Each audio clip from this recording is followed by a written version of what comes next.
2025 సంవత్సరం నవంబర్ 26వ తేదీ బుధవారం సుబ్రహ్మణ్య షష్ఠి పర్వదినం వచ్చింది.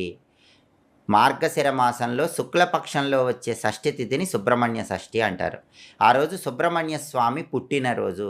సుబ్రహ్మణ్య స్వామి ఎలా పుట్టాడో ఆ కథను వింటే కూడా అద్భుత ఫలితాలు కలుగుతాయి. ఆ కథను మనం పరిశీలిస్తే, తారకాసురుడనే పేరు కలిగిన రాక్షసుణ్ణి సంహరించటానికి పరమేశ్వరుడి దివ్య తేజస్సు నుంచి సుబ్రహ్మణ్య స్వామి ఆవిర్భవించాడు. పార్వతీ పరమేశ్వరులిద్దరూ కూడా రతిక్రీడలో ఉన్నప్పుడు కైలాసం బయట దేవతలందరూ కూడా పెద్ద పెద్దగా హరహర మహాదేవ శంభో శంకర అని చెప్పి పరమేశ్వరుణ్ణి ప్రార్థిస్తూ ఉన్న తరుణంలో పార్వతీ పరమేశ్వరుల రతిక్రీడకు అంతరాయం ఏర్పడుతుంది. అప్పుడు పరమేశ్వరుడి దివ్య తేజస్సు పార్వతీదేవి గర్భంలో ప్రవేశించకుండా భూమి మీద పడుతుంది. అలా